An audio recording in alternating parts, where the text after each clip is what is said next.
Hey, everybody, and welcome to this special session of me providing some data that you need to know regarding the housing market. So if you ever read the articles out there, you're well aware of it. It's a doom and gloom because if it bleeds, it leads. But, when it comes down to it, the housing market's not as scary as some are speculating. So let me go ahead and share the information, the secret sauce, the special information, the hidden data that you might not have seen, but you need to see because the more you know, the better educated decision you can make for your family and what's best for you. So let's go ahead and check it out. And trust me, you're going to want to see all this information. So first off, it's all about the interest rates. As you are all aware, interest rates have been raising quite fast this year. So let's go ahead and take a look at it. So starting off the mortgage rate, this is where we're kind of at right now. So on a 30-year, you're talking about a 5.1%, which is slightly down than what it was a few weeks ago. 15-year, you're talking 4.31. And then the 5/1 ARM or other types of ARMs are coming back. Now I know ARMs have a big negative information, but if you're good at managing them, they're not bad.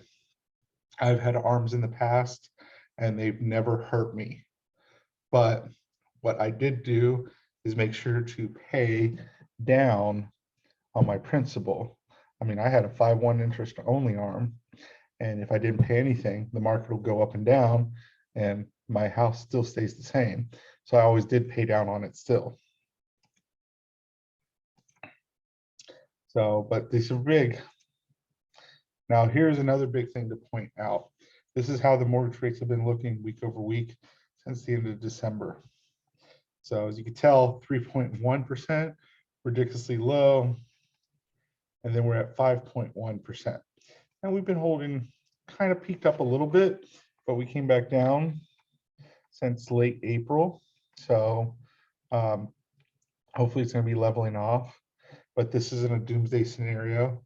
Our rates, they were bound to eventually go up when you're at historic lows. So, and as you can tell right here, they kind of took a sharp turn up, but then since then, we've kind of leveled off. So it hasn't been as sporadic. So something to think about. Now, let's look at this one based off decades. And this is a big one. If you look at the 70s, the average was about 8.86%, 80s, 12.7%, 90s, 8.12%, 2000s, 6.27%, and in the 2010s, we were at 4.09%. So our current rate, we are higher than we've seen in the last decade, but historically, over the last 50 years or so, we're still low. So we're not bad. So this isn't an end of the world type scenario like you might read about. Now, here's a big one, and this is kind of showing how we move. Like mortgage rates really move with the 10-year treasury yield. So for almost 50 years, the 30-year mortgage rate literally has moved in unison. So as it goes up, we go up. As it goes down, we go down. The average spread is about 1.7%. So we are going to be slightly higher.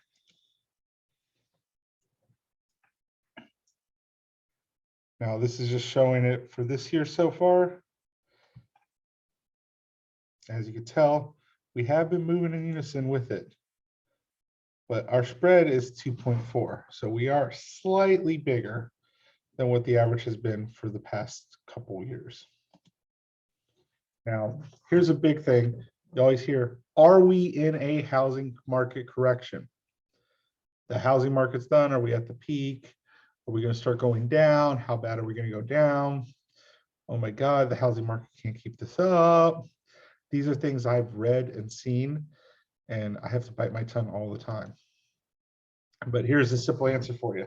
And this slide sums it up. No, we are not.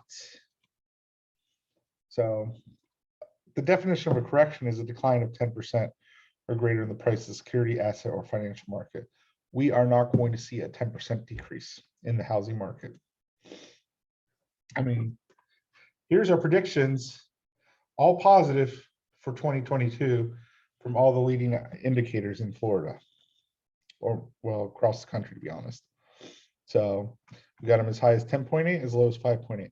But the thing is, they're all positive. So how are we going to have a negative 10% correction? Now, I do think we're at a turning point. Chief economist for Realtor.com stated, we're starting to see signs of a new direction, but the ball is still in the seller's courts in most housing markets. So keep that in mind. We are starting to see a shift, and the market will shift from time to time, but a shifting market doesn't mean a crashing market. So here's just giving you an idea of showings. In the last 2 years, they've skyrocketed. Keep in mind, 2019 was what we considered a normal year at that time. In the early 2020, it started to peak. April, we'll call that lockdown month. We dipped a little bit, and then since then, it's been sky high.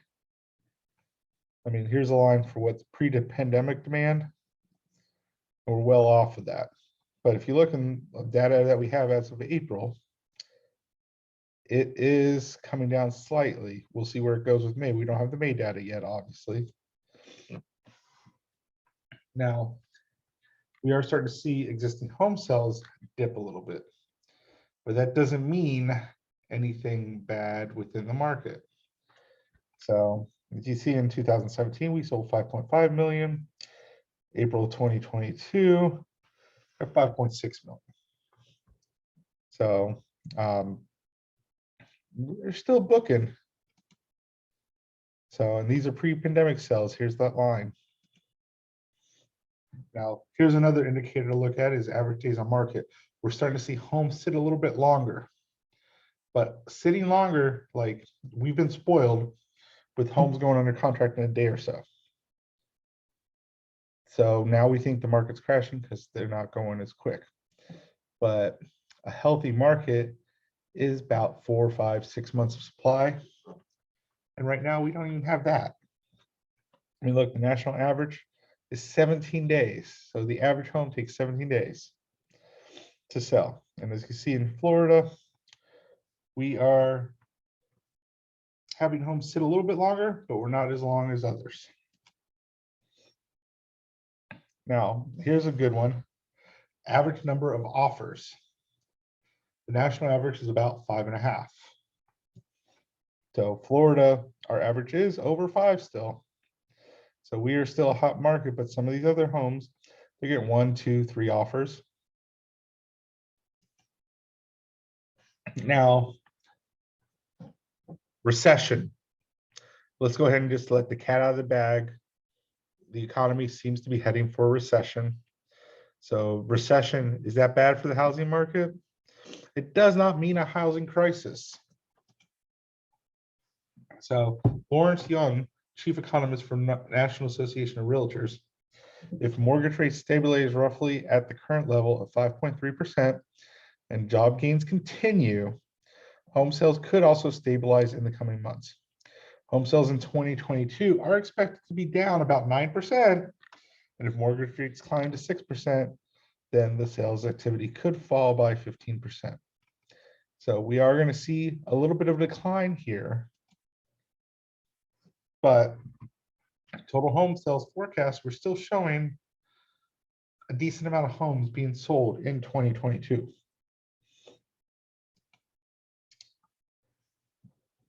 Now, Realtor.com stated, experts don't believe the market is in a bubble or a crash is in the cards, like during the Great Recession. The nation is still suffering from a housing shortage that has reached crisis proportions at a time when many millennials are reaching the age when they start to consider home ownership. That's likely to keep prices high. So now, recession, some people know it, some people don't, but here is the textbook definition of what a recession is. A significant decline in economic activity spread across the economy, lasting more than a few months. normally visible in real GDP, real income, employment, industrial production, and wholesale retail sales. For the most part, when GDP goes 2 quarters at negative is one of the big telltales. And I'll be honest, if you look and pay attention to a lot of economic indicators out there, we are showing that we are potentially in or going into a recession. Now, does recession equal housing crisis? Here's the data. You tell me. The last 6 times going back to 1980 of recessions, 4 of the 6 times, the housing market went up. Twice it went down. One time it went substantially down, and that was 2008, and that was the Great Recession. That was the crash. That recession was caused by the housing market. Therefore, a recession does not mean the housing market goes down. So this is something that you just need to keep in mind. That does not mean we're going down. So, but all indicators state we're still going to see the housing market going up. We're going to probably level off, slow down a little bit, but prices are going to go up. We're not going to correct. We're not going to crash. We're not in a housing bubble. The data just does not support that. And if the data changed and did support that, I would definitely point that out. But as of right now, it doesn't. Okay. But the economy is struggling because the economy overall is looking for good news. We want some good news out there. You know, good job numbers, GDP not being in negative, maybe the end of the Ukraine war. So, but I hope this helps. If you have questions, please ask.